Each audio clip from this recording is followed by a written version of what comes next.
Everybody, I'd like to welcome to a very special edition of Tales from the Tavern. I'm going to give it to your hostess with the mostest, Gamer Mom Luna. Hey, we are live with this week's Tales from the Tavern. As you can see, it's just me and Atomic Zero this week, so thanks for showing up. We're really excited to have you here. I am excited to tell you all about my personal thoughts, hopes, and dreams. So please I'm so glad you're here to share them with us. Oh, absolutely. I brushed up on all sorts of federal regulations that I have been studying for the past couple of weeks. So perfect. I hope you cover copyright infringement and no, not that level. You know, oh, okay. But I actually could quote off 21 CFR Part 820 if you really want, which is the federal regulation on medical device. But we don't want that at all. Mike, no one asked you. This is my stream, not yours. Actually, this is my stream. Yeah, it's Luna's stream. Ooh, you're in trouble. Shut up. All right, so I know the real reason that a lot of people are here hanging out in chat tonight is because they would like to meet the cast of our upcoming Star Wars campaign. And I have been so pumped about this episode since the date we decided it. First, a couple of housekeeping things real quick. Chat, we wholly encourage you to participate in the conversation. So please feel free to drop questions in chat. We do have moderators here that can help make sure that we see them. So, you know, you just drop it in. Feel free to tag me or anybody you see with a sword. And we will make sure that those questions make their way to us. And from here, I'm going to turn it over to Atomic Zero. He can introduce himself, and then we will take this show on the road. What do you think? Sure, why not? I don't think at this point anyone else can answer. So it's true. Let's do it. Yeah. All right. Hi, everybody. I'm Atomic Zero. I play Jesse on our Neural Nexus Zero show on Mondays. I'm also going to be the showrunner and DM for this Star Wars FFG adventure, which I am titled Ripples in the Gray. So if we kind of like that. Oh, nope, it's flipped. Oh, it's flipped. Why is it flipped? Oh, no, everything failed. Oh, no, it's all backwards. Okay. No, it came up correct on the stream. Oh, it did? Yeah. Yep. Okay, so I'm not going to beat around the bush. We have 5 lovely, amazing, extremely talented people that are going to be making up our cast. I'm very excited to work with. And Atomic Zero. No, I don't want to work with that guy. I hear he's a punk. But it was a long, grueling process. We had a lot of applications. We had a lot of interviews. And I'm extremely excited with how it turned out and who we have joining us. They're all getting pumped up. You can't see it. They're all like this. They're all like doing their stretches and like, yeah, it's all they're ready. Here. They're all like pumping up. Like I wish I could play music for all of them, but we don't. So I know we really wanted to have like intro music for everybody. And okay, so Mike, are you ready? Are you ready to click the things and undo the whole things? I was born ready. Well, that was a long time ago, so I have to double check every once in a while. But okay, with that, let's get it going. All right. So, very first person we want to announce, I think what we're going to do is we're going to announce everyone. We'll get like the ball rolling for each individual person, and then we'll start talking at the very end. So we won't have to have like one person questions, and so on. We're just going to do all in one big shot. All right. So, let's do this. Let's do it. A cat by no other name. We have lionheadgaming. Of our very first person in. Very first big person in. Awesome. Now we're going from the ground to the air. We have Babs the Bat. Yeah. Huzzah! He might be good. He might be evil. He might be Lawful Great Adventures. That's right. Punch it. We're going into Lightspeed. Oh, yeah. Down to the animal kingdom. He's not a cat. He's not a bat. But he is a Wolf's Blood 2012. Yeah, Wolf's Blood. And last but not least, bringing in the end, sucking in everyone and making one giant chungus, we have Matt. Thank you. Thank you. Down Adventures, also known as Chungus. Oh my god. Oh my gosh. This is my cast for Star Wars FFG. Ripples in the Gray. Say hello once and for all. I'd like to say before I take off, I am extremely excited to see what this amazing cast of players is going to do on the HowINerd channel. We have a great DM. I give him shit all the time, but he's a great DM. Absolutely. And we have some amazing role players here who are going to do the How I Nerd channel proud. So kudos to you guys, and have fun. And I'll talk to you guys soon. Yes, so we want to get to get the ball rolling. I'm going to go over a little bit of stuff for the game itself in terms of kind of a little bit of teasers for what I'm looking for this stream, kind of what I'm envisioning and kind of how this is going to go. So this is a Star Wars FFG campaign, and we're setting it in the Edge of the Empire, which is we're going to be focusing on the aspects of Star Wars that deal with the like more of the dark underbelly of it, as opposed to what most people would know as like the Jedi, various types of wars and battles and things like that. This is really going on towards what Solo was trying to achieve, what Rogue One was achieving, and I'm calling it Ripples in the Gray because I want this stream to really be, and this campaign as a whole, to have lots of gray. I want it to have lots of moral decisions. I want it to have lots of questions, a lot of quandaries, lots of turning points, a lot of nooks and crannies. I want it to be a very interesting adventure where maybe not everything is black and white. Maybe a lot of it is the party trying to figure out what the heck they want to do and what questions they want to answer and things like that. But that is kind of what I'm really hoping for this, and that's why we wanted to call it Ripples in the Gray. And for all those who may want to get another little bit of an Easter egg, you also going to have the Greys, the Grey Jedi, and all of that. So that's another reason why we thought it'd be fitting. But we wanted to make it ripples because every decision, every action has an effect around them. So that's another reason why I came up with the title of Ripples in the Gray.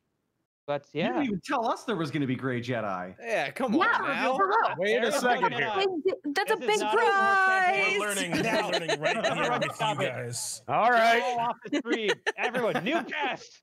No, but yeah, that's another big thing. There is going to be very little, if no, force simplifications, or meaning Jedi, Sith, or any way, shape, or form. If it ever happens, it's going to be way, way, way down the line. These are just people getting through life. The party is actually going to be something similar to what I would call like a Firefly, but in Star Wars. They're a group of people that have come together for various things, and now they're just trying to go around and basically keep the lights on, keep food in their bellies, and things like that. Basically, try to survive one more day.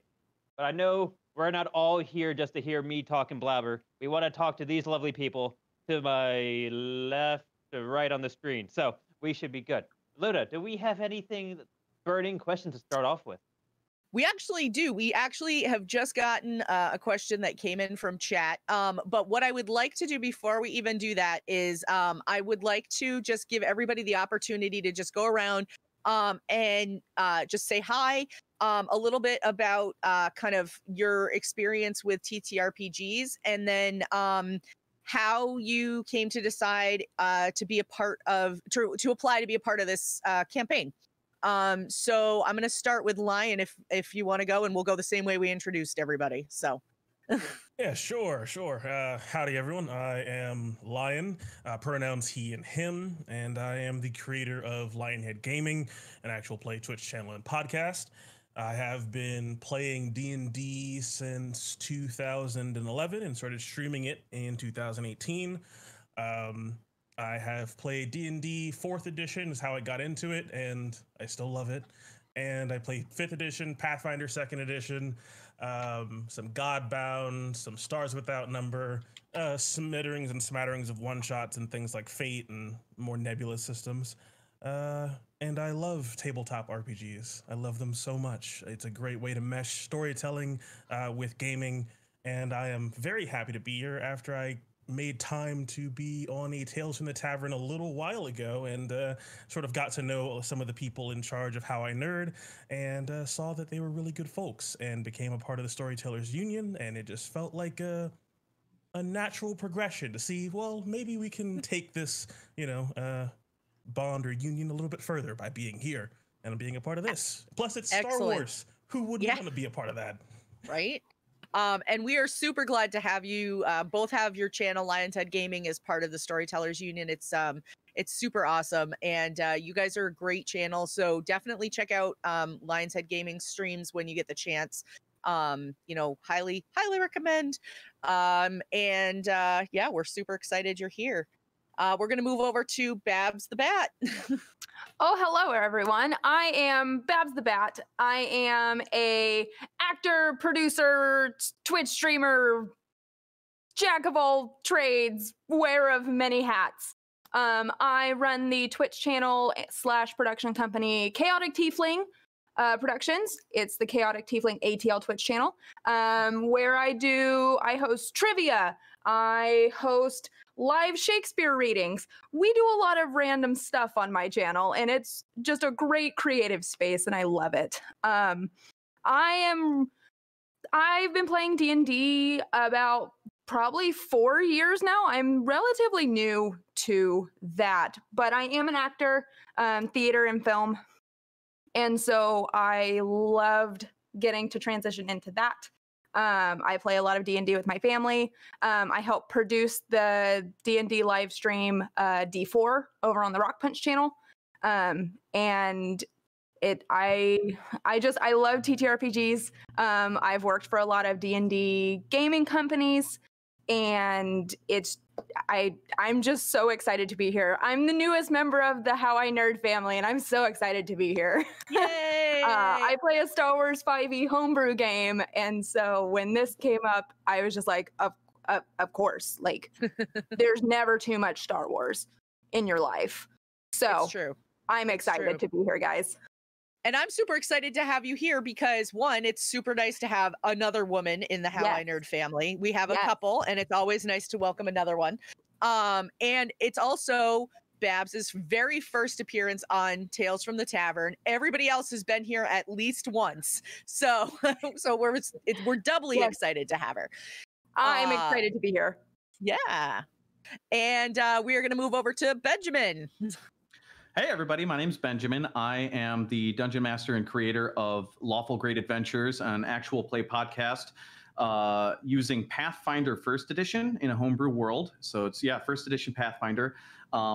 We're relatively new to the scene. We launched in February, but we have been warmly embraced by the TTRPG community in a lot of different ways. I've made so many friends in such a short amount of time that I really love talking to and meeting with. And when this opportunity came up, I've been role playing for about 22 years now, and when this opportunity came up, I was like, wow, Star Wars and role playing have been a part of my life on a deep personal level for about as long as each other, and this I cannot pass up. So I poured my heart and soul into my application and into my audition, and gosh darn it, I'm just like thrilled to be a part of this unbelievable cast. I'm actually a little starstruck with some of the people that I'm sitting with, but I'm just really excited to be a part of this. I love role playing. I love getting immersed into a character.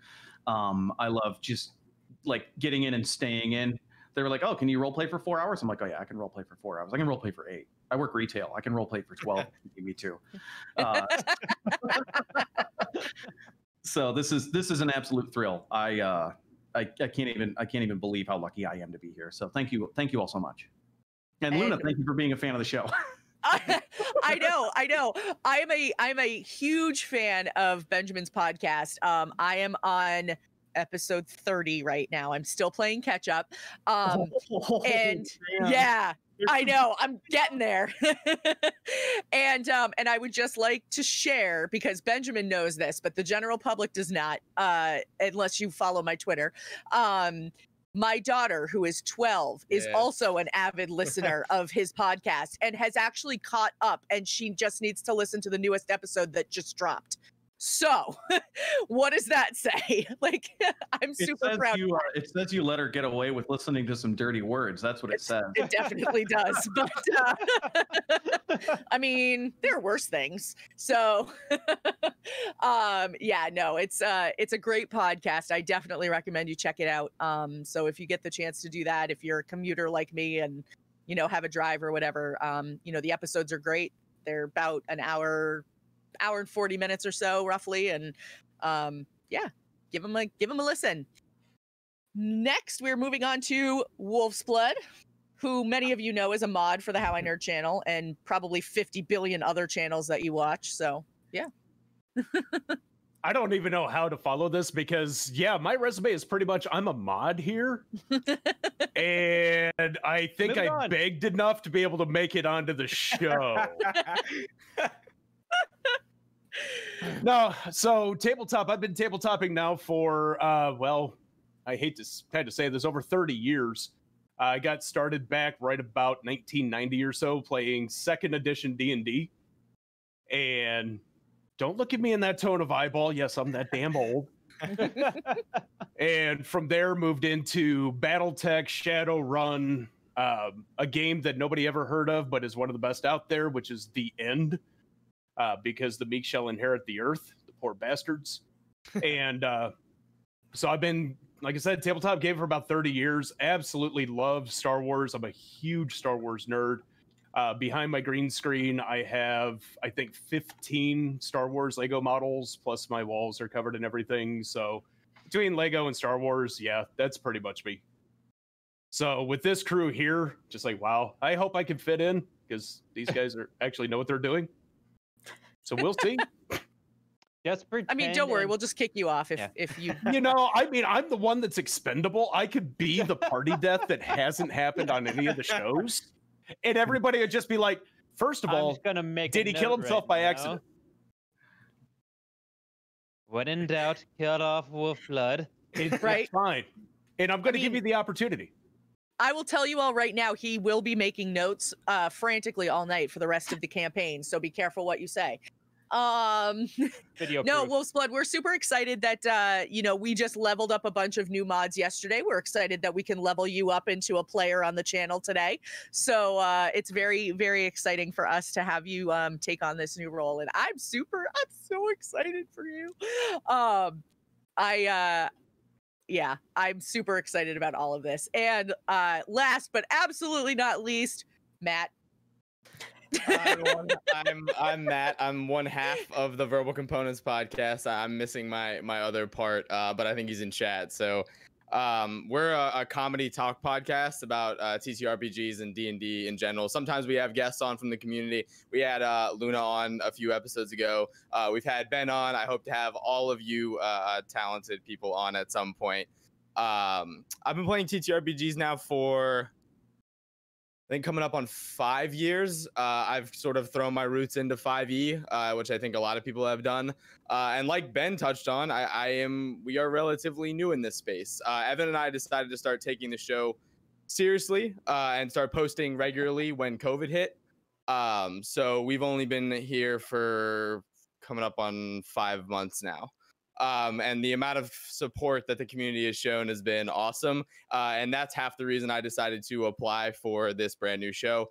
Half was because I love Star Wars in general, and the other half was how cool this entire community has been towards embracing Evan and myself as we've stepped into this space. So this is a kick-ass cast. Just like Ben said, I'm sort of a little starstruck to be on this panel of people who've been doing this for quite some time. But I'm stoked to be here. I think it's going to be awesome. This cast is kick-ass. So thank you guys for having me. Well, thank you. And I can honestly say I sat in on all of the interviews for all of the people that are sitting here. And I mean, like, there was something memorable about every one of your interviews. Like, I can still remember what Benjamin said, like, the first time he did his, like, the RP section. Like, I remember the first line he said because it just stuck with me, because I was like, I was not expecting that. So, so I'm really, really excited about having all of you here. It's going to be such a great show. And so I am pumped to turn some of this over to Atomic Zero. And we've got questions pouring in from chat. Chat, please don't hold back. You know, we've got lots of great questions that are coming in. Please, you know, feel free to just drop your questions into chat, and we'll make sure that they make their way to everybody here. So let me see. We've had a few that have come in. So Atomic, is there anything that you would like to say before we get started, or do you want me to just dive right in with questions? Go for it. We'll play it as it lies. Okay. Let's see. So no baby Yodas. No Baby Yodas. It just Yeah. came up. No.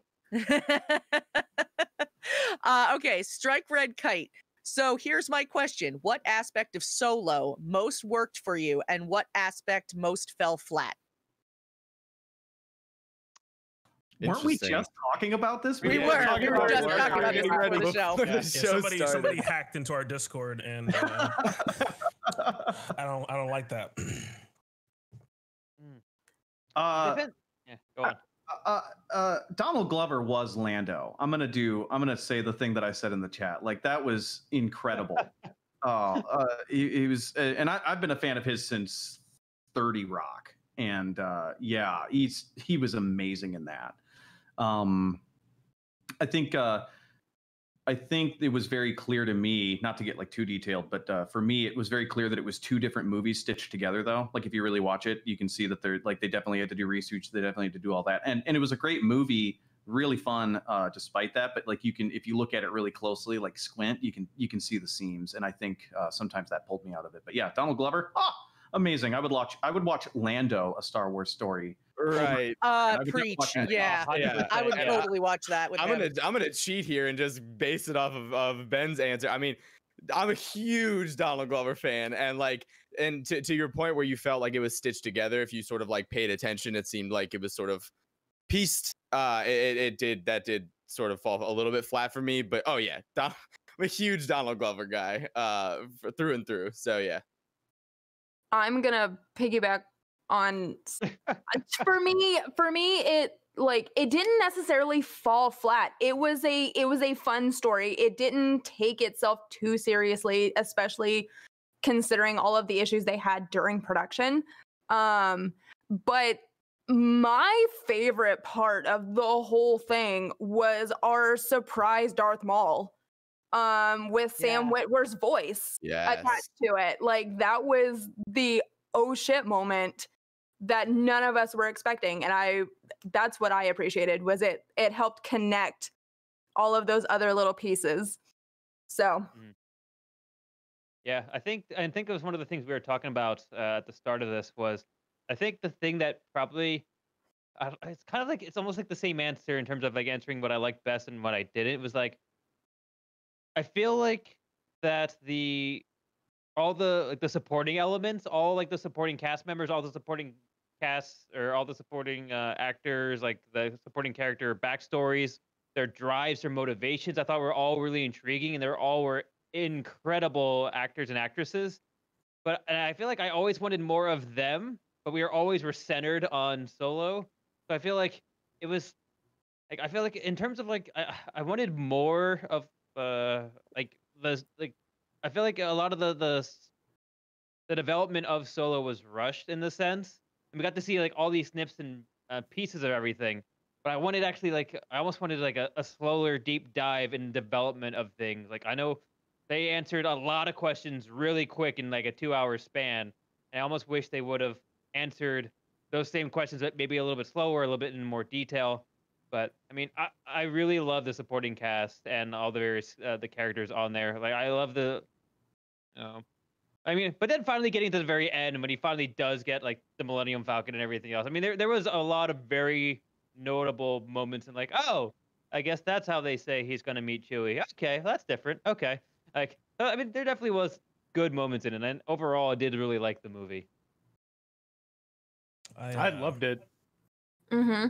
But Solo, the actor who played Solo, and I'm terrible with names, so don't ask me who it was. The dude was just flat, in my opinion. And what Atomic was saying is absolutely true. The supporting cast was amazing, and they pulled them straight out of being it's an okay movie to being a good movie.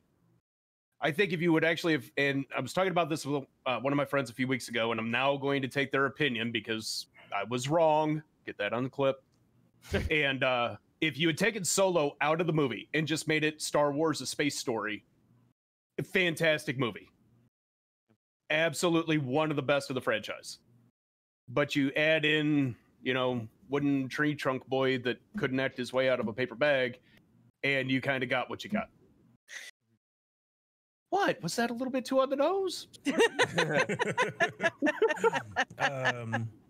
I'll say this: I grew up on westerns and Kurosawa films. That was what I watched with my dad as a kid, and I love them to this day. And Star Wars always had a western kind of influence to it. And then Solo just pulled the influence all the way in. It just is a western, from the train robbery to the shootouts to like everything about it is. It's just a sci-fi western, and that is right in my strike zone of being the perfect thing for me. So I absolutely loved it from a genre standpoint. I of course love the supporting cast, but I didn't want to repeat the same thing everyone else said. I loved, all of the characters. I thought Paul Bettany's performance of the villain Dryden Voss was outstanding. It was just a complete and utter surprise of how he didn't have a whole lot of room, but still capitalized on every single scene that he was in. And I mean, that's just credit to Paul Bettany. He's a great actor.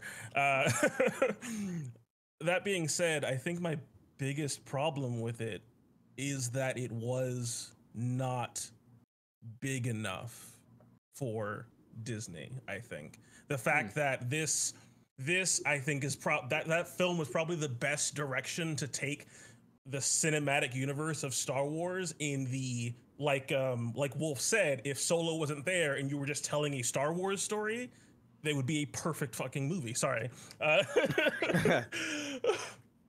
So the fact that it wasn't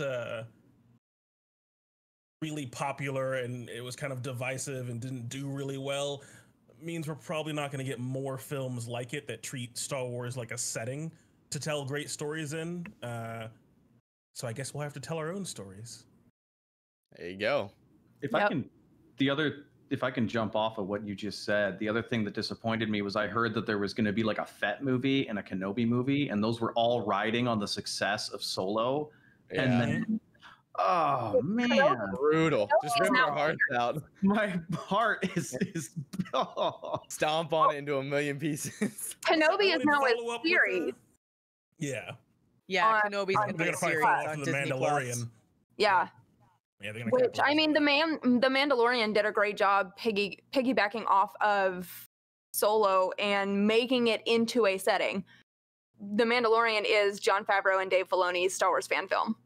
Yeah. They're big budget. Love me the Mandalorian. Holy moly. It is beautiful. Yep. Yeah, really well done. And let's just remember, though, it is the Mandalorian. It's not the Baby Yoda show. Yeah. What? Yeah. That's it. Please, Get out. God. No mention of it. Yes, I'm Not on so this ready show. for season 2. We only have like the point a of little Star over a Wars, month didn't you? until season 2. Yeah. Mandalorian, right? It's to sell toys, so Baby Yoda Yeah, is the star. Jesus, yeah. Spaceballs the lunchbox. I still want Spaceballs the flamethrower. Right? Baseballs, yeah. Yes. Yeah, I still remember. I was watching The Mandalorian, loving it, and then as soon as I saw the Baby Yoda pop up, I'm like, nah. They're gonna make so much merch out of this. Yeah, I'm just like, I just wanted a bounty hunter series. Why does it have to be a bounty hunter / cute little baby thing series? I love Baby Yoda. It's not that I don't like him, but I didn't want to like. If you would have said the show was the Baby Yoda show, fine. But it was like the Mandalorian. Literally nowhere in that title does it say Yoda or baby or cute. No, you know what it is? It is a series about a hardworking single father. Thank you very much. Thank you, Luna. Now, I want a you, Luna. ruthless killer that goes around just shooting people. I mean, he does that too. I wanted a bounty hunter series, not with like this weird little bubble floating him around. Like When you said Baby Yoda, my head went to Muppet Babies, and now I'm thinking like Baby Yoda Muppet Babies cartoon. Oh my god! Oh, that would be hilarious. Like on a sick day, I would totally watch that. Somewhere like a sleazy like TV producer's like fast writing notes that what's going on in this HowINerd channel. Right? Give it a couple months. Someone in chat said lone gunman adopts kid they don't want is a classic Western trope. Yep. Yeah. So I mean, if it makes you guys feel better, me and Amanda and Big B's were just chatting, and we were talking in chat about how we're going to make a Baby Yoda campaign, but all the Baby Yodas are actually droids. So then Amanda goes, beep, chicky nuggies, beep. I'm like that. That trope is down so to play good. it. I think it's part of why people liked the Hound and Arya so much, because that's basically what that was playing off of. Yep. Yeah. So But my Dynamic concern duo is right works now, really I've well. got Muppet Babies in my head now. Thank you very much for that. Yeah, right. Me too. But in the prequels, I got you. what we saw, we had Yoda, who was actually Kermit the Frog, met Bruce Lee during the fight with Dooku. Oh, think about it. Oh, yeah. Replay It's just already in my overlay head. Kermit the Frog. And This then all episode's the off skills the of Bruce rails. Lee. There you go. So what's going to happen now? We've got Muppet Babies and, Yoda Karate Kid. babies. But Oh, don't God. we just have a little over a month until Mandalorian season 2 premieres? Is that Yep. all it is now? I Oh, think. Thank God. Isn't it Thing beginning is of getting me October? through COVID. I'm gonna have to look it up now. Yeah. You guys talk amongst yourselves. I've got to go do some research. Talk amongst yourselves. September Man. seemed like so long ago when Mandalorian season 1 finished. I know. Right. But then I they know. dropped the gallery BTS stuff, and it's so good. Oh yeah, If October anyone 1st. hasn't look at watched that. it. Dang, that's October close. 7th, right? October 1st. Yeah. That's 6 days earlier than I thought. That's exciting. A whole week before I thought it was premiering. This has been the best day ever. I'm so glad we're here tonight, guys, and we can all learn this together. That's a real announcement on Tales from the Tavern. Yeah. Right? Yeah. Mandalorian all season numbers. 2. You heard it here first. Oh my gosh. Oh my god. Okay, so I'm gonna jump on to the next question. Tolmak would like to know what color is everybody's lightsaber. No. Next question. This is a Force Light campaign, or no Force. Is it Force Light or Yeah, no basically, Force? I would say it's basically no force whatsoever. If there's ever going to be force, it's way down the line. We can't even push doors open. There's literally no force. Yeah. Yeah. None whatsoever. Everyone's just in. Like, There it's is going no to E the hands. equals MC squared anywhere. None. Nothing Yeah. There's No no whatsoever. bouncing strong or off weak walls. force. The Physics universe free. actually stopped existing. Yeah. It collapsed. Free gameplay. We're all Friction is not a playing thing. as basic people. Yeah, but to answer your question, red though. Like red would be my color. Yeah, yellow. Boo. That's me. I We're all actually working at the Star wield Wars a equivalent purple of light Target. staff. Thank you. Yes. My purple lightsaber is right behind this wall. Fabulous. Purple lightsaber gang. Yeah. What? So that also kind of answers Yachts' question. Yachts wanted to know to what extent midichlorians will be involved. His No. question was entirely or only mostly. No. Or almost not at all, according Yes. to the comic. That one. No. When you watch, you can just believe that they're there. Yeah. We've all undergone dialysis. Our blood is completely clean. There are no There you go. midichlorians. There you I've spent the last 15 years of my life trying to forget that midichlorians exist. Thank you. If you spend enough channel points, I'll make someone have maybe a single one. How about 101,000.2? No, Luna. No. Is that possibly what you have, Luna? Is that possibly the amount of channel points you have? As of today, Oh, yeah, yes. As of right now, yes. God. Yeah, Babs, I saw that purple Yeah. lightsaber come out. There Yeah. it is. Crazy. I love this it. was my Christmas present from my husband one year. Was he got me a custom saber from my Star Wars D&D character that I play in another game. Ooh. I love it, Oh, That's a gift. Good for him. right? Nice. Great. Can I go grab mine now? Oh, You can grab it during the break. This is Okay. a family stream. whoa, Um, whoa, whoa, whoa. Hold on. I heard something about Is it a only and family like no stream? air I remember conditioning. being allowed to curse. Oh It's that kind of gosh. family. Violated my poor baby ears. So Atomic, I'm gonna send this question straight to you. Oh, all right. Big Bees sure. would like to know: will anyone be able to play a droid? Yes, the answer is yes. In Star Wars F-15, droid is a species you can be. And I will also say one of the cast members is playing a droid, but I will not say anything more than that. Ooh. Ooh. But who could it be? Find Who out. could it Who be? could it be now? It's Luna. It's me. Murder? I just walk around in the background going beep, beep, beep, beep, beep, boop, beep. That's her whole contribution. Yeah. Uh, The first droid lightsaber bullet. or Speaking of the which, first we are droid going bullet. to need a we will need a mod that speaks binary. So if you are Oh, fluent in God, binary, yeah. please put your application in, and that way you can translate during the streams. Thank you. There is no mouse droids. Perfect. Stop asking for mouse droids. Mouse droids are not happening. Mouse droids are just pets. And now we have a bunch of binary coming in chat. Yep. Awesome. Actually, if you look up the stats, the Gonk droid totally imba, like completely overpowered. That's awesome. My college mailbox was 01110 10110. Oh, jeez. There you go. So, you know. Everyone's playing droikas. It's gonna be great. There you go. That's the whole cast is just that. We're droidicas. Yep. There you Just go. demolish everything in our path. There's nothing in the rules that say you can't be a droidica. He has a point. Atomic never said we couldn't be droidicas. Yeah, you look That's at the fair. points. You can be any sort of You already model set droid your you wanna characters. be. No takesy backsies. You're gonna tell a droidica no takesy backsies? I think we'll Yes. see about that. Everyone commits suicide in the very first episode. Okay, we need a new character. Here's mine. Yeah, Droika. all of us get new characters. We roll All them of us, on every single stream. one. Yeah. The problem is we're going to do our intro on the very first episode, and it's going to be Deadpool 2 right over. We're all going in for the first mission. I Oh, end there up in goes the leaf that. shipper. There goes that artwork allowance. Right? Oh, yeah. man. I will that'd be not bad. kill my character strictly for that reason. It's because I get cool art of them. We'll just put formally casted as in front of everyone's like shot. You just take like the head off the other character and put it on the body of a There you droid, go. and then you're It's like, like every single screen. oh my gosh. All right. Okay. Let's see. Here, Uh, Veg Pyre said not a question, but say one nice thing about the prequels. I just saw that too.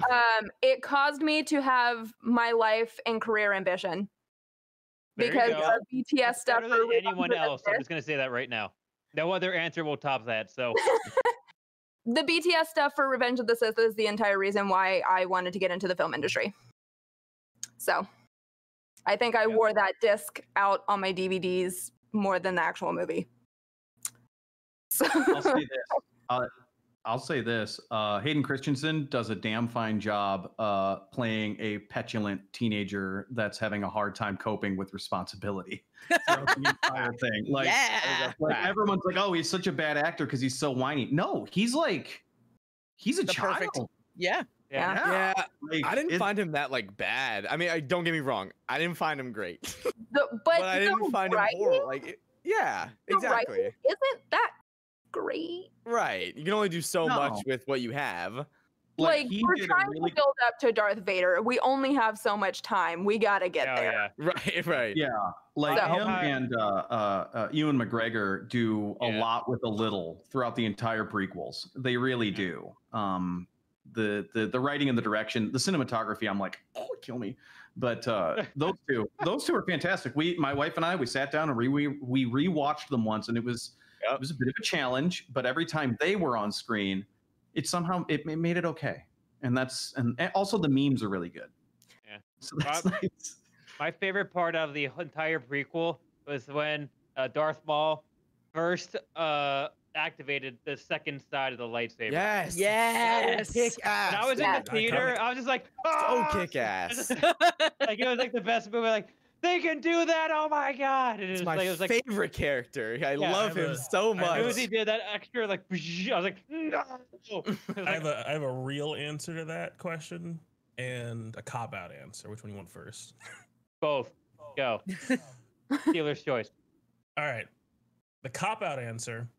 John Williams is a legend, and the music is outstanding, as it should be. Oh yeah. Absolutely. Music Duel is of so the good. Fates is still a banger. Oh, and yes. always Yep. is amazing. The Keep talking music, facts. The music is still impeccable and is a great addition to anything really. Just you want to just clean your house to Star Wars? Here you go. Here's 3 more movies worth of stuff to do it to. The real answer for me is a weird one. I have a obsession or hobby. I'm really into like naval combat. So the opening scene for Revenge of the Sith is just Kick ass. Yeah. It's everything It's so I've ever good. wanted out of Star Wars. It's goofy and silly because it makes no sense. Just like the fighters chasing after each other, World War II style, makes no sense. But it's great. I love just watching giant weird space cannons that are fighting like, you know, Renaissance era Age of Sail ships for some weird reason. But it's beautiful and it's wonderful and I love it. And it's the only thing I watch from the prequels over and over again. I actually went. So I was in high school when the prequels released, and so here's my super cheesy answer. It was a super fun time to go hang out with friends at the movie theater because, like, you know, the internet wasn't really a thing at the time. Streaming was absolutely not a thing at the time. We still were watching most of our videos on VHS at that point, you know. So anytime you got to go see something pretty epic in the theater was. I mean, I still love going to the movies, and I will go to the movies until the day I die. It was just a great opportunity to go and like share all of that with my friends. So there's my super cheesy answer. That's a nice answer. Don't give me super cheesy because that just sparked something in my brain. I'm like, damn, I should have given a nice answer. That was so cool. Man, I wish I had been able to see a Star Wars movie in theaters. God, me too. Like that's something that I really wish I could have done. The energy was electric. It was incredible. People like didn't like the prequels, but they loved them when they were walking out of the theaters. I'll say that. No one ever walked out of one of those disappointed. They kind of woke up and were like, "Oh, actually, that was." They woke up just the next morning. There was like a little bit of that for The Force Awakens, though. Yeah. I had that coming out of every single one of the sequels. First time through, I loved all three of them. They are what they are, but at the end of the day, it's Star Wars, and you can never have too much Star Wars in your life. That's kind of what it comes down to. And like, I mean, to give my cheesy answer, and Luna, when she was talking, just kind of sparked this was, you know, I'm 23 years old. I mean, I was not like able to see these films like when they released, you know what I mean? But like, I always remember like when I go over to my dad's for the weekend, like that's the shit we were watching. Like we were sitting down and for like 3 hours, everybody just shut up and we were able to watch the movie and enjoy this. And as a kid, I'm just like sitting there eating it up. Like I'm not like picking apart the cinema or like figuring out like, oh, this guy is bad at acting or whatsoever. But like, it was just a lot of fun to be able to sit down and everyone just stop talking for 3 hours and let's just watch these people do some cool shit for like 3 hours. And like that's really kind of what it meant to me was all that was all the prequels, man. We also used to sit down and watch it with him all the time. Nice. So me and my friends actually made the local newspaper and TV station because when Phantom Menace was getting ready to release, we camped out for tickets. We showed up the day before everything went on sale. And mind you, I'm from a podunk town in Oklahoma. There was no line. We just made the line. We brought out a generator. We had a TV so that we could watch all the movies as we were sitting there. We brought out 2 grills. We made food all night long. We actually sparked people to come and actually form the line for tickets. Hell yeah. That's awesome. We stayed out there all night. It was amazing. And I still remember that was the first time I ever grilled shrimp and they turned out perfect. And now I can't stop doing that. Good job. I also had a really cool midnight viewing experience. There was a guy who was in line with all of us who was an experienced LARPer. And so he threw together like a Star Wars LARP. We were all teenagers. He threw together the Star Wars LARP for us. And we all played like Jedi and LARPed for like 3. It's the only LARP I've ever done in my life. And we LARPed for like 3 hours until they opened the doors. And it was amazing. And I never saw him again. He was your LARP guardian angel. If you're out there, LARP buddy. He was my guardian angel. Someone's LARPian angel. Like, that was me. I was him. Oh, that would be hilarious. Right? Oh my god. I'm your father. What? What? Right, Jots goes, and that man is coming on after the break. No. That would have been the most epic transition ever. Right. And our 6th cast member, boom, he just opens the frame. Right.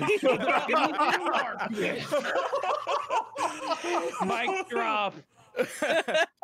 You thought it was over? Coming. Tiny Meteor goes, Larpian Angel is my new favorite term. Oh my god, I love that. LARPing Angel. I love that so much. Did anyone else see that LARPing guy? No one ever saw a LARPing guy. He never died here 60 years ago. Years ago. Now, yeah. We just all started doing this thing. We don't know who started it. Right? Oh God. Oh my goodness. So that kind of got me thinking and curious, how did you all get introduced to Star Wars in the first place? I remember. I was So I was a freshman in high school whenever Revenge of the Sith came out. And I remember when Phantom Menace came out and there was a whole bunch of like merch stuff about it. I remember when Attack of the Clones came out, but my parents weren't nerdy parents. And so they never were like, hey, you have to watch this. This is like culture. So I never got introduced to it until Revenge of the Sith came out, and all my friends were like, oh my God, we're going to go see Star Wars. And I was like, but I want to go. And my parents were like, wait, no. Like, if you want to go see Star Wars, you have to watch all the other Star Wars first. And so I went and we rented Star Wars, except, of course, me not knowing, we rented in chronological order and not release order. And so we watched episodes 1 and 2, and my parents were like, so how'd you like Han Solo and Luke Skywalker and all that? And I was like, there was an Anakin Skywalker, but I didn't see a Luke. And they're like, wait, what movie did you watch? And I was like, Star Wars. And they're like, This one. This one. But after that, like, I literally became obsessed with Star Wars. I was that nerd that I wrote a paper in my English class about Star Wars and the Jedi Temple and all of that. Like, I did research. I dove head first, and I have no shame because it's paying off now. I'm on a Star Wars live stream show, guys. Yeah, Mom, I made it. So, and so here we are now, Star Wars. I have an easy one because I actually don't remember. I just remember like always watching Star Wars. I know eventually someone had to show me a movie when I was young, but I honestly do not remember when in the 90s I watched Star Wars. I just always remember I just always knew I saw the 3 original movies, but 4, 5, and 6. I don't ever actually have a memory of when that was. I just always remember being just into Star Wars after that, whatever that may or may not been. Great, horrible answer, but yeah, no clue, no recollection whatsoever.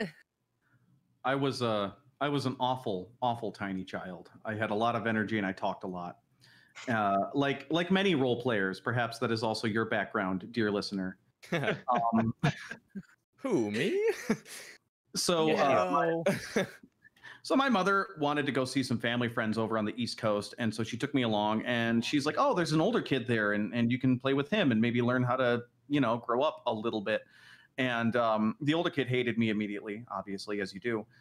So he was assigned to keep me busy while my mother did whatever she was doing with her family friends, wine or going and seeing the sights and that kind of stuff, catching up. So older kid sits me down in front of a television, says, "Watch this and be quiet." And I said, okay. And it was episode 4. And as soon I have like a flashbulb memory of Darth Vader walking out of the doors. And I'm like, yes, I will watch this for the rest of my life. And then I did. 2 years later, the re-releases came out. The updated versions, the ones with all the extra CG and stuff. But I got to experience essentially the Star Wars hype like anew after discovering it. It's great. It was a magical time. And then as soon as the re-releases came out, they announced the prequels. So I had a solid 12-year stretch of my life that was just like every year was a new Star Wars, and I was just in a hype bubble for the entirety of my youth. So that's how I got into it. That's awesome. Oh yeah.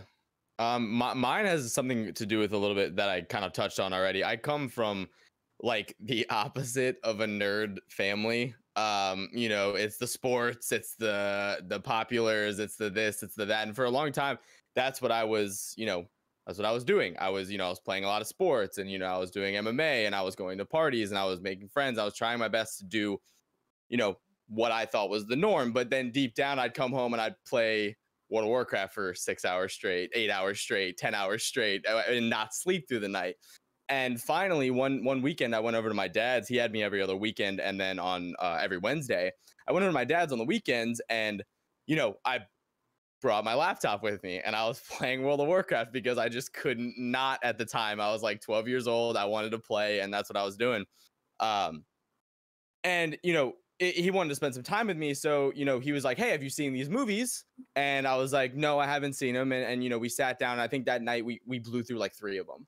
Like he was like, this was big, you know, when I was growing up, and it was like monumental, and, you know, we'd never seen stuff like this before. Like, it was super cool. And it was like the one nerd thing that my dad like really rocked out with in his childhood before he went to the military. And it was like that sort of bonding moment where we just sat, and I was like just so immersed as this like 10-year-old kid in this universe, even if I can look back at it now and kind of pick it apart and say, you know, this is bad or that is bad. But that's where it kind of started for me, where it was like the first thing that I shared in common that was nerd with kind of my family. So that's sort of where it lies for me. I like how much in common I just found out you and I have. Oh yeah. Oh yeah. Yeah, it says my dad also had me every other weekend, though he was a bit more nerdy, I guess. But he's the reason that I watched episodes 4, 5, and 6 with the VHS re-releases in that little black and gold Darth Vader box, if anyone remembers that. He went out and got that, and that was our weekend. And it was you know, the capstone to all the cowboy and Kurosawa movies before them. And then the Star Trek and everything else came out after that, of like, here's all the sci-fi now, son. Take it. Indeed. I was, if you want to do the math, I was 3 when episode 6 came out. And so my aunt, because I grew up in a town, I kid you not, it has 1,600 people in it. And we didn't get cable until I was probably in 8th grade. So my aunt, who was like one of these people with like satellite TV, oh my God, would record stuff off HBO and send it to us. So she recorded the three original of the original trilogy and sent them to me when I was probably like 7 or 8. And so I watched them, and I remember watching episode 5 and went over to a friend of my mom's house, a friend of the family's house, and they had a daughter who was 2 years older than me and a son who was 2 years younger than me. And I just grabbed the son by the shirt and I was like, Greg, I have this movie you have to watch. And we put it in, like, I brought it over that night, and I like sat him through Empire Strikes Back. And now, I kid you not, he is the biggest Star Wars nerd I have ever met, like bigger than all of you. I'm sorry. Except for maybe Wolf's Blood. He's the guy with like all the toys, and he goes on Star Wars podcasts and talks about it. And like, yeah. And he was talking about it on a podcast one time. Like, I didn't even remember that until he was like, yeah, remember that time that you came over and I was like, oh yeah. So that was all my fault. But yeah, that was literally how I got into it. My parents have still to this day never watched an episode, like any of the episodes of Star Wars. So, wow. Tragic. Yeah, Very tragic. My wife and I were together for 5 years before she revealed to me the depths of her love for Star Wars. Wow. Okay. Like That's it not where was I thought this conversation was going. like it was Me too. like she was like, oh, by the way, like, I'm like, oh, we could watch Star Wars tonight. And she's like, could we? I'm like, yeah, we can. I like Star Wars. And she's like, okay, I need to be real with you. I like really, really like Star Wars. I'm like, oh honey, 5 years and this hasn't come out yet. So now we are united. Yeah, and that's when That is you knew. hilarious. I literally thought you were going to be like, it was 5 years. And then we somehow just talked about it. And I found out that she's never seen Star Wars. I was like, how do you go? I thought That's where I thought you were too. going with that too. Yeah. I thought that's where it was. Really liked that.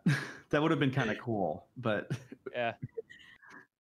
Oh man, that's so funny. Like, I love that everybody has like a slightly different and yet very similar story about how they got into it. Like, Oh yeah. somebody showed it to me, somebody sent it to me, somebody, whatever. Somebody It's so funny. somewhere. Somebody somewhere. I don't remember Um, life before Star Wars. That's my whole thing. Like Is there my life earliest before memory Star in Wars? life is being deadly sick with food poisoning, and the next thing is Star Wars. So It's a good relationship to have, those two subject matters put Exactly. together. The negative and the positive. They'll Yeah. just weigh each other out. Did That's Star why- Wars help you get over food poisoning? no, there was a gap there of about Okay. a I was year gonna say, between. yeah. Back then, But, they didn't have laptops you could bring into the bathroom. Yeah. food poisoning. Back in my day, we read the shampoo bottles. Right? I remember my somehow, even though my parents never like forced Star Wars onto us, they had a VHS of episode 4. And whenever they were like, oh, this is the Star Wars that we know, they put it in the VHS player and it was so outdated and the tape was so worn out. It was like lines and lines and lines. And I'm like, I can't watch this. I can't see what's happening. It's so Too many lines. I love the idea of forcing your kid to watch Star Wars. Like, you're gonna sit there and you're gonna watch the thing that made my childhood magical. I don't wanna. You're going to, or you're not gonna eat tonight. Like, it's just like, Dad, my And you're eyes gonna hurt. like You will it. not blink. we're watching it from start to finish. Right. You're not allowed I- to sleep until you get to the latest episode. My daughter has seen all of the Star Wars movies except for Rogue One and Solo. And Solo was because, like, at that point, she was just like, I don't really want to go to the movies. However, I tried to take her to see Rogue One in the theater, but she has extremely sensitive hearing. So the movie theater is really, really loud for her. Yeah, I Unless bet. you have like those ear protection things Yeah. on. And we forgot them. And she couldn't even make it through the first 10 minutes of the movie. And she was like sobbing hysterical. So it was like, I felt so bad. I was like, I'm such a terrible parent. As evidenced by the fact that I let her listen to Ben's podcast without parental supervision. She has really sensitive hearing, but Theo is her favorite. Says a lot about that actor's voice, I think. Yeah. Yes, and still all the way through the last arc, Theo was still her favorite. So but yeah, she just has like super sensitive ears, like fireworks, movie theater, like and now it doesn't even matter what the movie is, she refuses to go to the movie theater. It's really kind of sad for me because I love going to the movies, but yeah, but she's seen them all, which I'm very proud of. And you know, the most recent 3 aside, the fact that she'll sit in the living room and watch them with me, like, that says something about the movies to me, because she doesn't sit, like, I mean, she's 12. She prefers YouTube to anything else, you know. Right. So the fact that she'll sit through a 2-hour movie with me says That was a something. lot. So, yeah. So can we talk about how, like, I understand that Darth Vader is because I was never like introduced to Star Wars until like I was a freshman in high school. Like, I was aware of Darth Vader. I was aware that it was this pop culture thing. I just wasn't in the same boat as everybody. But I had always had this weird feeling. I'm like, I understand that Darth Vader is supposed to be like this super big, bad, like horrible, like villain and this movie icon, but I never felt like he did anything except like chop off Luke's hand. He never really did anything that like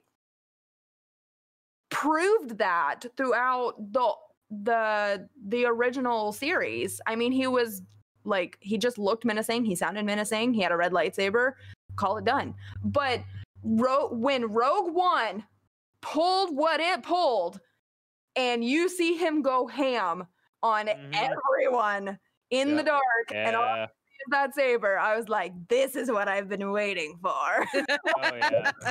Right here. Like awesome. Like a generational thing too, like with us, like we expect like like some of the movies that come out like are just like horrific when you watch them, like horror or like suspense movies. They're just like, they'll have your heart thumping the whole time with the big baddie that's in the movie. And when I rewatch, like I've been rewatching the old movies, okay, just because I can. All right.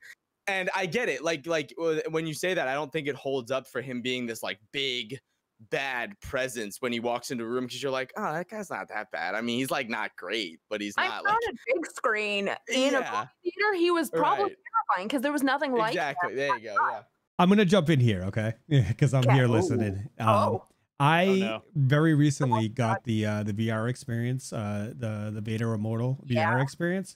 When you stand before him, when he is to scale, it is a whole nother thing. It is a whole nother thing. It's like I was like, all right, I understand, because he's a fucking massive dude, and he's just like got so much power to him. So I disagree.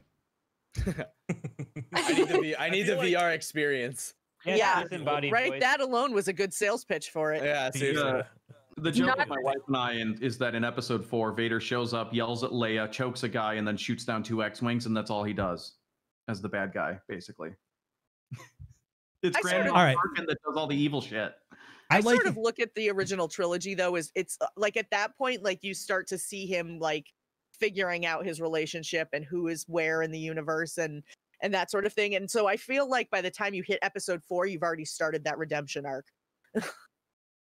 But can we just point out the fact to execute people for failure, though? That's fair. That's fair.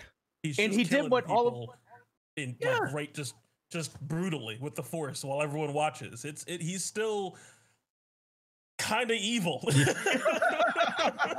but I think we've all been in the meeting where we wanted to choke the shit out of somebody, and he did it for us. Yeah. Otherwise, he really we would be in jail. I think they were going for the old school mentality. Is you can build a presence for somebody without having to show the blood, the gore, or the the actions. Like James Earl Jones' voice in I forget the actor's name. It carried a presence with it that was just it was imposing. So Yeah. And on that note, chat is now asking if it is time to hashtag free the P. So we will take a break. We will be off for about 5 to 7 minutes, and then we will be right back. So don't go anywhere. And we will let our guests, refill drinks and all that stuff. And we will be back in just a minute. I'm going to put up a poll too, so stick around.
All right, guys, we're coming back from that break with your hostess,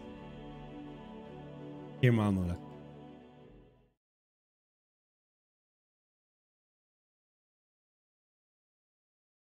All right. Well, welcome back from the break. I hope everybody had a chance to do everything they needed to do, refill their drinks, all that good stuff. And I am going to dive right back in. We got a question that came in just before we went to break, and it's from Santa Claus 62. Question. Okay. I have found there are 3 types of people: Star Trek people, Star Wars people, and people who like both. He says that he is number 3. He would like to know if you are 1, 2, or 3. Do you like Star Trek, Star Wars, or both?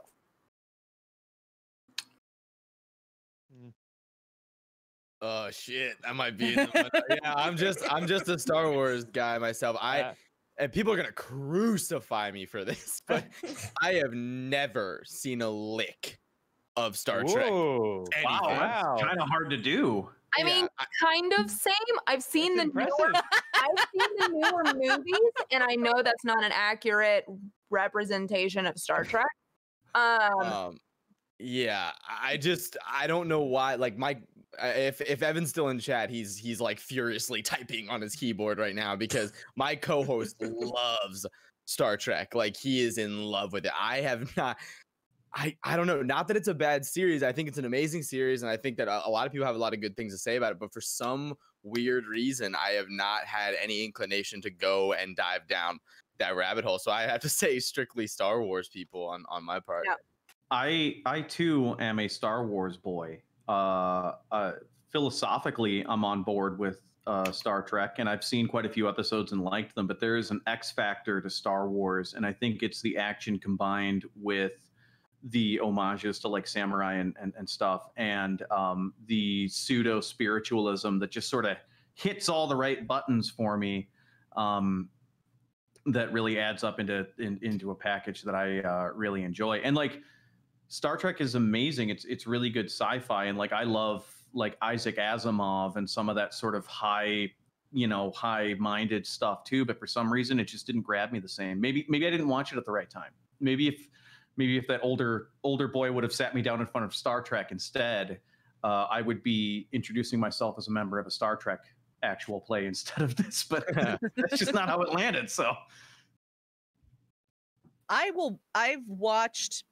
So the only Star Trek that I have watched series from start to finish is The Next Generation, and that is because I grew up in that era when it was actually on TV every Sunday night, and then it hit Netflix, and I was like, well, now I have to go back and watch it all so I know what it was. But that's literally the only Star Trek that I've ever watched. Yeah, I think I like both, but I know more about Star Wars, if that makes sense. I've definitely seen more and taken in more Star Wars stuff, but I'm not opposed to Star Trek. There's nothing. I guess I should put it another way. I am open to basically like all sci-fi nerddoms and fandoms. Like it's like I understand why people get tied to one or the other, but I almost always, whether it's sci-fi, fantasy, whatever, if it's cool, I like it. I never ever planted a flag in the sand that said I'm only for this camp and this camp only.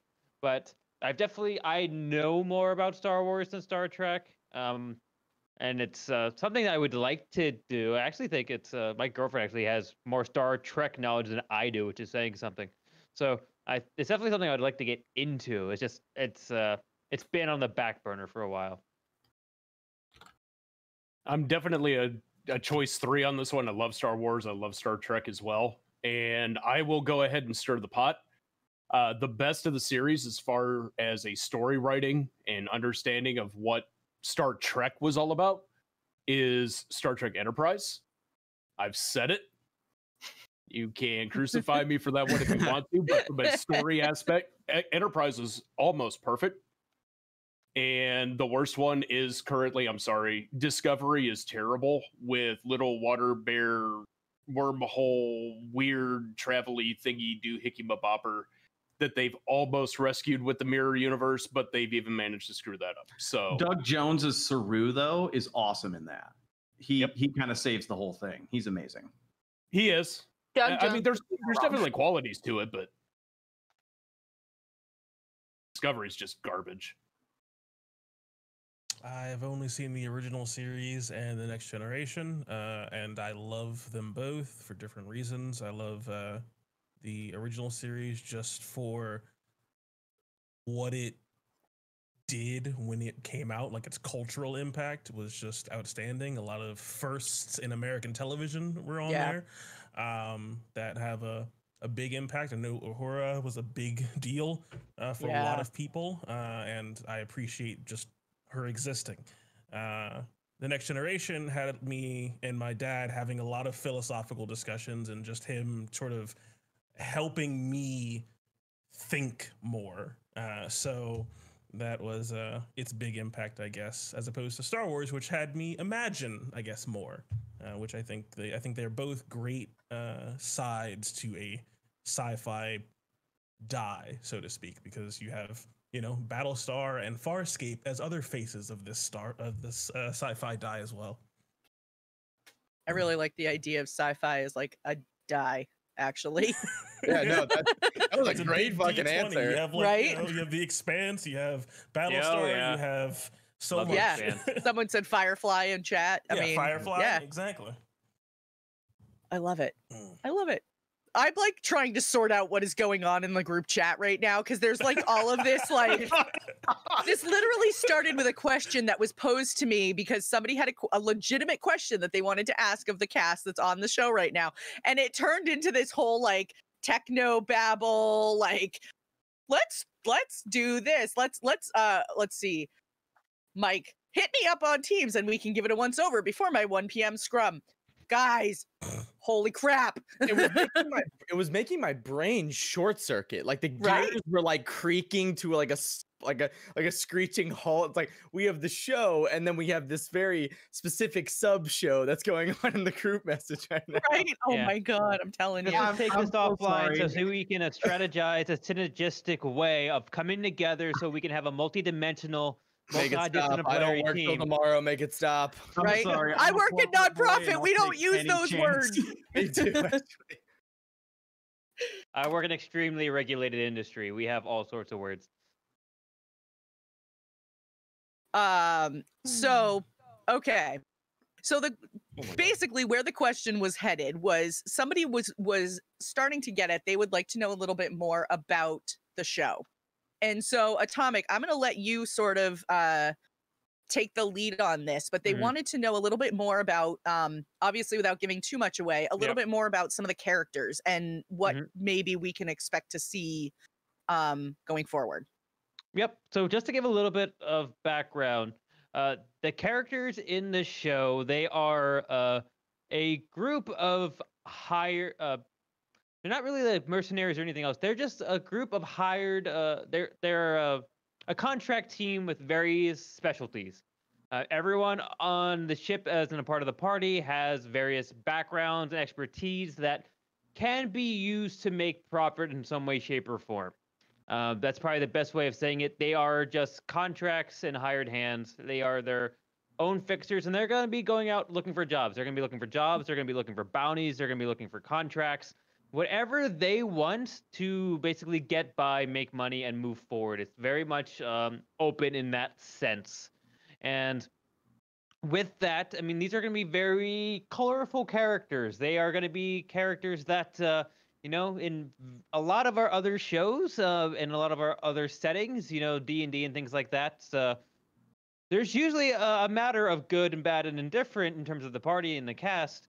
But for this one, everyone is kind of coming into this with a realm of gray to them, that they are, they're all going to be morally questionable in some way, shape, or form. You know, there's a reason why they're in this underground setting. There's a reason why they're probably accepting and taking on jobs that are very questionable, such as smuggling, protection, research, fraud, you know, white collar, blue collar. It's going to be all sorts of different types of levels of contracts that they can decide what they want to do. And what I'm going to have everyone do, and we kind of talked about this a little bit, we're going to be drip feeding everyone until our tentative go live date. And that's something that we're going to be doing a pretty good job on.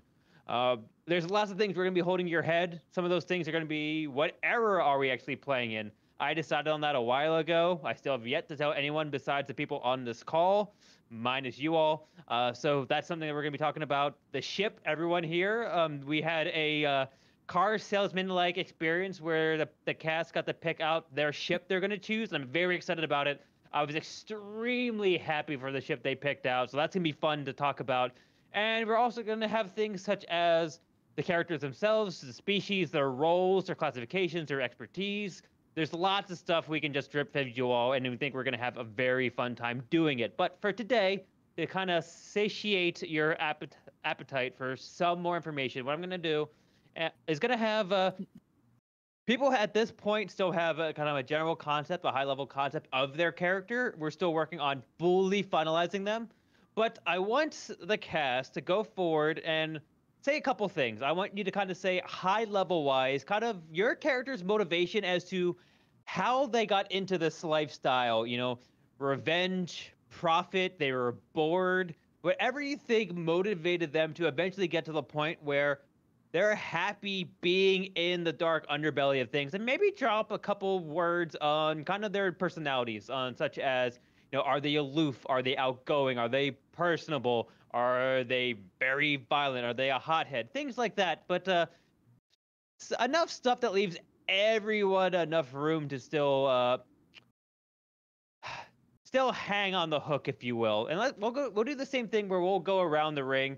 So we'll start with Lion, and then we'll work our way around. So Lion, give us kind of like your kind of an elevator pitch of kind of why you think your character ended up in the position they're in, whether it's on this ship, in the galaxy, in their life at this moment, or anything else like that.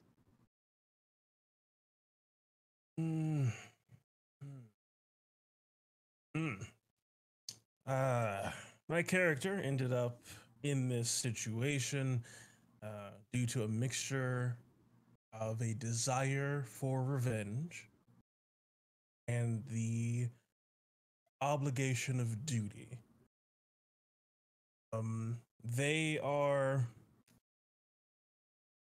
a very serious person, though they have a penchant for, how do you say, gallows humor, if they ever make a joke.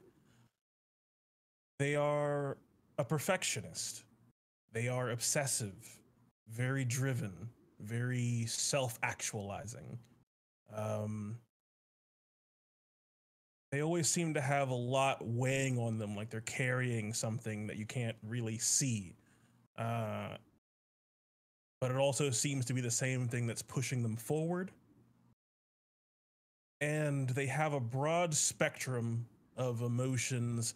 They don't find themselves disconnected from their feelings, but they aren't always sure what to do with them and can kind of find themselves getting a little overwhelmed and having to cool out, so to speak.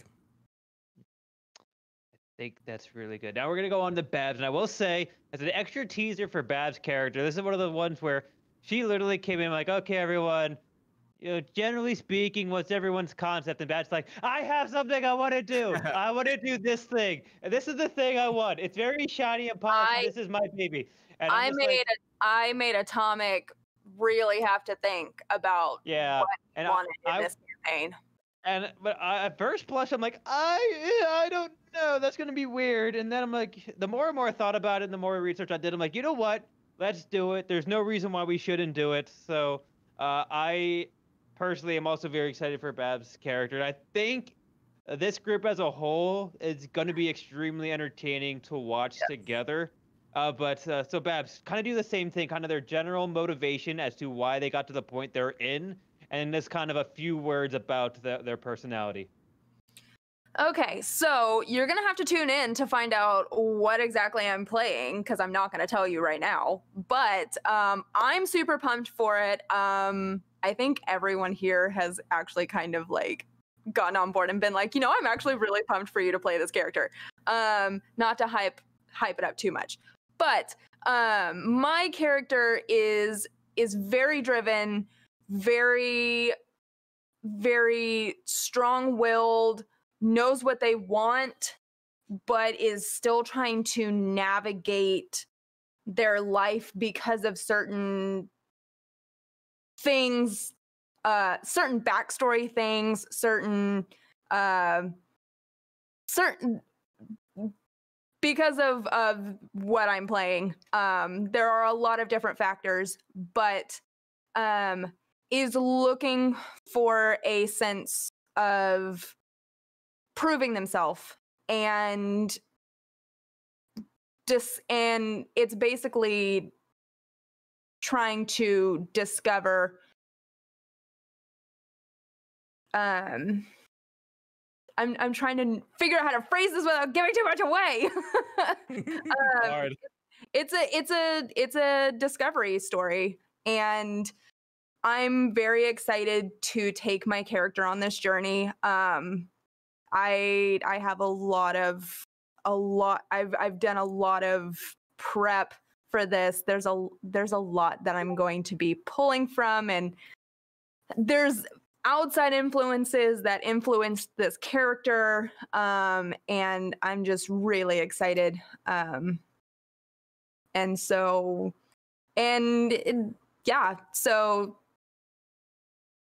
I don't know what else to say without giving too much away. That's fine. You can be as high level as you want. The best part is the more you don't give them, the better it is. So it's fine. Yeah. So, but I will be cosplaying my character on stream, so hopefully that's an incentive for people to watch. Okay. And I will another thing to say, and it seems like I'm at this pattern of doing a little bit more each and every person. I'm gonna try not to keep that pattern going. But another thing to think about, this is something that is probably unique to this setting that we haven't had on HowINerd as a whole. There is a ship, and then there's going to be stuff not on the ship. So people have multiple roles. People will have a role on the ship, and people will also have a role off of the ship. So that's another thing to think about. So I'm excited to see how all of those kind of come together. But that's people are going to be multidimensional in both of what they bring to the table on the ship and off the ship. And with that being said, so we're going to go over to Ben with Lawful and give us a taste of your character. Okay, so listen, I'm all right. I'm just going to make it really simple for you. I'm the pilot. All right, I'm intense and I'm an adrenaline junkie. Do you got it? I'm just in it. I am in it all day. Whatever you want to do, I am 100% up for it. Next. Actually, no, hold on a sec. I'm pretty smart. Okay, actually, I'm really smart. I'm actually a lot smarter than a lot of the pilots. Even if I'm flying a worse ship than they are, I can still outsmart them because I know what their ships can do and I know what my ship can do. And that's the secret of being a good pilot. Okay, now I'm done. I also have some like social issues. I kind of keep going. I'm a little scatterbrained. Sometimes I don't know when to shut up. I get a little obsessive with things. It's kind of a lot, but you know what? I got my best friend, and my best friend is my co-pilot, and my best friend keeps me centered. It keeps me whole and keeps me in a good place. Keeps me calm, especially when we're under a firefight. Okay, now I'm done. Go ahead. Okay, we're here. There we are. So I guess I'll just start back over because the stream hates me. No, mine's actually based off of an infomercial. I saw Flex Seal and I thought it was amazing. So I was really bored on the planet that I was on because it's this really, little crappy colony planet that I didn't want to be on anyway. I figured Flex Seal was a great way of patching ships and people. And figured that was a great way to get off planets. So here I am. I'm going to be patching up everybody, hence the background. And yeah, thank you, Billy Mays. Not here anymore. Too soon? It's still too soon. It's always too soon. It's too soon. And last but not least, we have Chungus/Matt bringing in the rear with the very last character, kind of pseudo teaser. Matt, take it away. Yeah, so the role that my character will be fulfilling is one that actually was touched on in another character's sort of pseudo reveal. I am the co-pilot. And why I got into this line of work. For my character, it would be a few things. One, the acquisition of funds, of wealth. The acquisition of power and pushing that power to its nth degree. And I think another thing would be how much it challenges them to do something like this. You know, you never know what you're going to get. Every day is something new. And that to them is what life is all about. One major thing with my character is that they have a little bit of a temper. As cool-mannered as they are, they have quite the temper when pushed past a certain limit.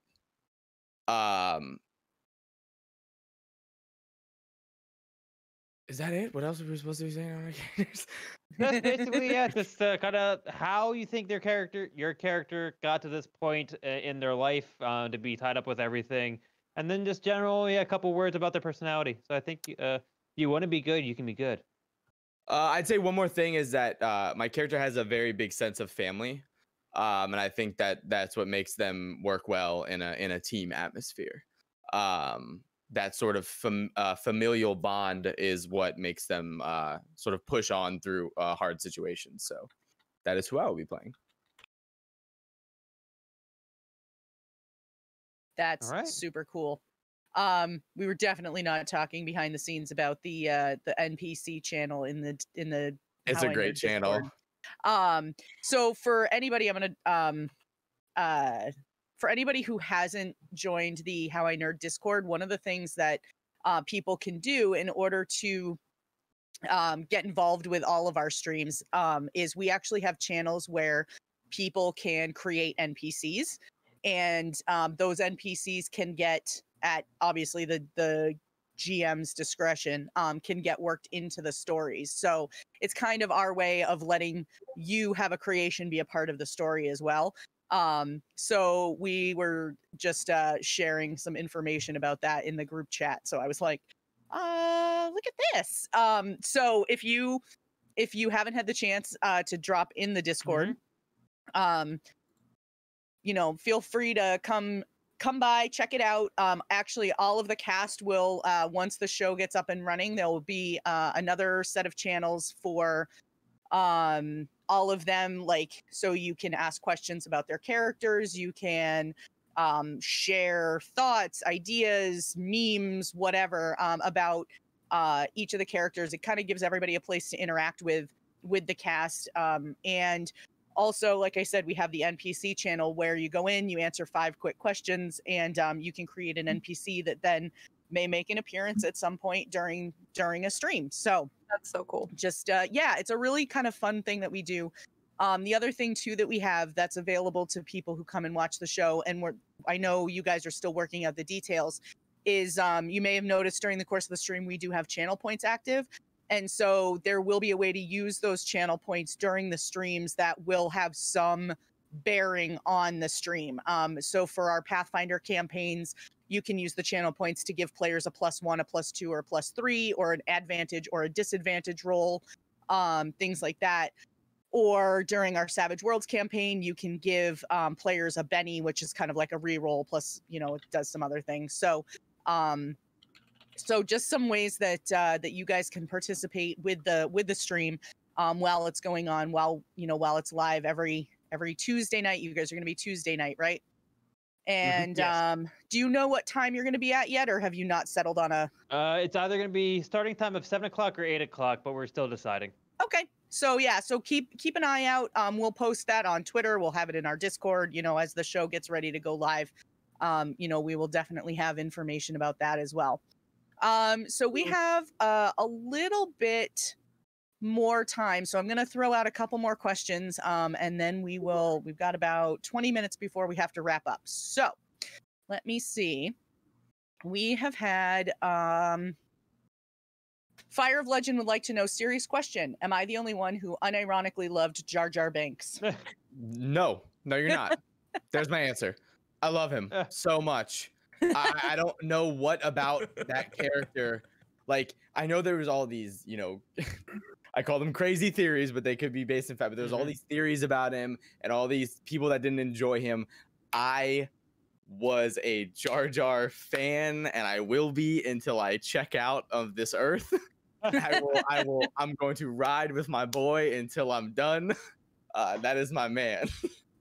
Jar Jar is the key to all this. It's going to be great. He's definitely one of the funnier characters that we've had on the show. It's going to be great. Atomic, we have our first volunteer for tribute. Jar Jar. No, that'd be hilarious. That man right there. That one. That one. He's gonna be your very first guy who offers you a job. No. No. Oh gosh. I think I did like Jar Jar. I don't know if his proper place in the Star Wars universe was his place in the movies. Like, I liked him as a character, and I think he made sense, but I can see why people didn't like him in Episode 1, just for the kind of how he fit in terms of that weirdly comedic role for the movie. But I think he would have been fine, maybe either if he was toned down a little bit, or maybe in a different role, or like in a different spot, different part of the movie or something like that, or just saved for like the shows, like Clone Wars. Yeah, Clone Wars and things like that. Like, I think he would have come across a lot better had he been introduced in Clone Wars. Exactly, that's what I'm saying. I think he actually makes. I like him as a character, as a person in the universe. But I always thought he was fine. I thought he was like, okay, that's cool. But I also can understand why people had objections to him in Episode 1. I mean, his role could have been brighter with gasoline in a match. I can do one line that may or may not be an accurate quote of Jar Jar Binks. Okay. You gotta let it. My tongue is stuck. My tongue is stuck. Oh, not bad actually. You gotta let it rip after that, and you definitely did. Yeah, that's so. Actually, I'm gonna. Benjamin, I know, probably knows what it is that I did because of his background in music. My ex-husband actually used to play the same instrument that Benjamin did, and so he was the one I used to be. I used to be a very avid musician myself, and so it wasn't until I got married that my ex-husband actually taught me how to be a better musician than anybody I had through all of school. And it's like I was like super proud of myself when I finally figured this out. And then of course I was like, well, great. Now all I know how to do is talk like Jar Jar Binks. Cool. Yes, that's it.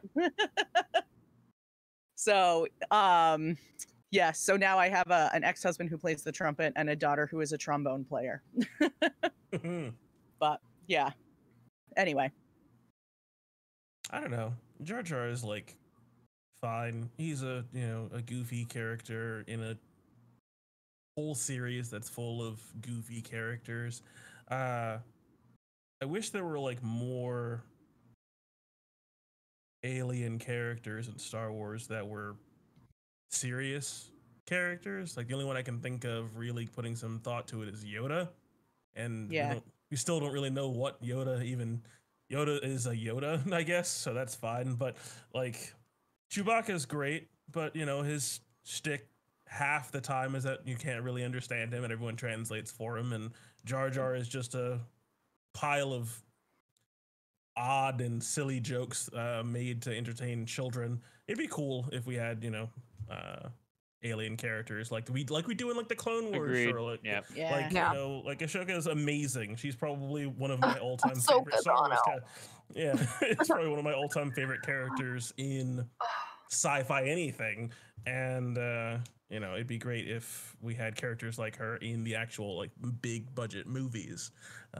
That's probably my biggest issue with Jar Jar now. I think as a kid I was like, cool, he's funny. Yep, that's about right. All right. Well, given the time, we have one last question, and I think this is a great one for wrapping up with. So we had the question come in from, I don't know if it's unjinxed me or you jinx. Oh, it's you jinxed me. I see it now. Okay. And they said if this is something you can answer without spoiling, what would you guys cite as the single most influential source of inspiration for your character, e.g., a certain song, character, trope, etc.? I'm just gonna say mine's easy. It's moi. I'm by far the best inspiration you could ever have. What is he? What's he gonna say here? No, but all serious. But nope. I think it's a great question, and we'll do the same thing. We'll go around the bend. Lion, or I guess I was gonna say, let's go. Whoever has a good answer, you go first. We'll just let everyone go. Rapid fire. Mine's I guess a little weird, and I didn't really like think about it until that question was asked, so I appreciate it. Without giving too much away, for me, it was more based on the way that like this can be so weird to say until like my character's like introduced. Even better. But the way that like big like animals, the way that the mother acts towards threats, that's kind of what I based a lot of the personality around. Of someone who's very cool, calm, collected, has their shit together, and then when something happens, is able to flick that switch in a second. That's, without giving too much away, kind of what I based my character off of. My character, I definitely think of Wash from Firefly if he had the power of God and anime on his side. That's kind of where I'm at.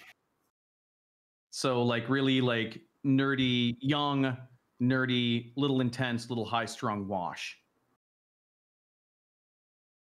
I will shamelessly say that I've kind of mentioned it. I play a Star Wars 5e homebrew game that I've been playing for about 4 years now. And there's a character in that game that is very, very influential. It's not my character that I play in my Star Wars 5. It's one of the other players' characters that influence the character that I'm playing.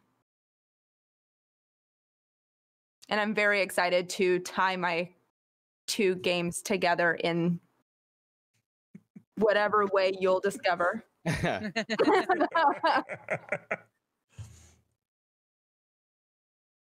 Lion, you still thinking about yours? I know mine, but I'm trying to keep it from being too spoilery, so I'm breaking it down into its lesser parts. All right, I will go to mine then. I'll go to mine then. Give you a couple more seconds there. Every female country music singer ever. I am playing Dolly Parton. Yes. Let's go, girl. So what I mean by that is I will be this great individual that is wonderful around the team, but if you screw with them or screw with me, I'm going to take the baseball bat to your truck. I'm going to like steal your dog. You're Carrie Underwood. I am Carrie Underwood, right? That's who I was trying to think it was. That's going to be my character. So around these guys, as long as they don't piss me off, then everything is going to be good. If they piss me off, then sorry. Are you gonna? And then everybody else, you know. Are you gonna hit us with the "Oh bless your heart"? Oh, dude, I'm from the South. You know I'm gonna hit you with the bless your heart. He's got it right here. He stores it right here. You're right. In his stomach. Oh. Bat Duck, no, I will not be cosplaying Dolly. Although, like Babs, I will be cosplaying my character. So Yeah. Use the smorts. I still want the flamethrower. No.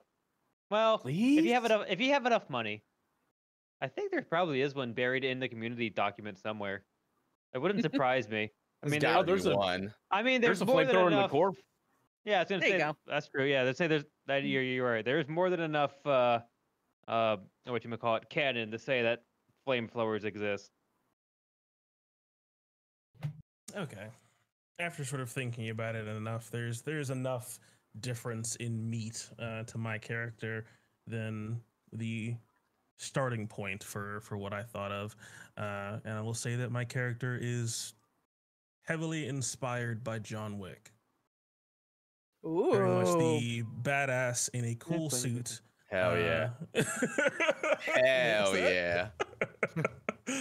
They killed my dog. Hell yeah. Very much. That's the inspiration point. Right? Yeah. So My ready. dog was force sensitive, you bastard. So ready. My dog was the only force sensitive character, and the DM killed it. So here we are. No, Oh, very, man. very much talk softly and carry a whole lot of big sticks. Yes. It's Oreo says, Baba Yaga! Yeah, and there definitely is flame projectiles. So you're right. So yeah, you're good. Yep. There you So go. maybe I'm gonna have to change my primary weapon now. So I was thinking about something Once you else. get but- the money for it, you can have it. And the store you go to actually sells it. That's the other thing. Stores don't always have universal goods, so we shall see. Is that one channel point for 1 credit, or like is there Yeah, a harder there we go. program, or- I'm up to Yeah. 101.7 channel points now, so you guys are set for a while. Oh, only Let me 100? Man, I thought you had No, more than that. No, 101.7 thousand. Oh, that's what you meant. Yeah. Uh-huh. Technically here- 101,732 if you would like to know the full amount. For every Sounds- 10 points that people spend, they will hit 1 asteroid. Oh my god, we're I actually kind of 100,000, boom, right now. yeah, Luna's killing us session 1. Yeah, we Star. have we have the best pilots in the galaxy. It's fine. We'll never hit Remember all those Until they- droids you guys wanted You to know what? be? Now we can We make it might not happen. die. Yeah. We might not die, but our ship will be toast. Yeah. It'll, that's- yeah, it'll get Hort.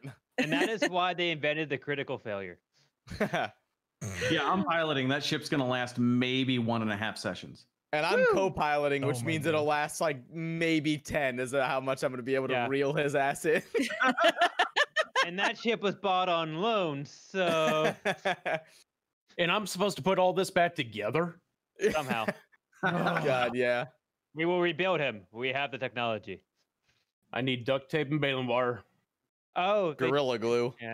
Ooh, that's a lot of damage. Yeah. Mhm. Oh my gosh. Is Flex Seal rated for the vacuum of space? Dude, We Flex better Seal you find can put out. on literally anything. So I assume it works on asteroids and ship You, parts. you take a flex seal, you take it with a sham wow, and you just put it all together. Wow. What I'm saying is, why don't they just make the whole ship out of Flex Seal? If it's Dude, that Yeah, why like- not? Well, You're because asking the if you real do that, then questions. your ship is vulnerable to slap chops. You're right. Oh no! The Ooh. laptop. Not They the just dreaded slap chop right on the slap top, and they can just breach right into your ship. How did I forget about the slap chop Slap- breaching Or is technology? it Oh, Yeah. or is it corrosive when it comes into contact with OxyClean? Son of a bitch, these are all great ideas. Yeah. Now, are you guys all Yeah. going to be using thigh masters to work out while on board? No, I have a Bowflex. Oh, okay. How many Yeah, more? It's a throwback. I for you. actually keep the engine Yeah. running using a I ship. was about to say I use so much Wait. Flex Seal. oh my So much God, Flex for the Seal, light- I've got to wanna have bring this up the right shake here. weight, but I'm glad someone else brought up the shake weight. I wasn't gonna bring it up. Yeah, the shake weight for lightsabers. Yeah, that'd make complete and utter sense. All right, everybody, new poll. How many more early 2000s references can we put in this fucking show? Oh, Hey, we just put a snuggie on you. yeah. That's how they combat the cold in That space isn't- with by Snuggies.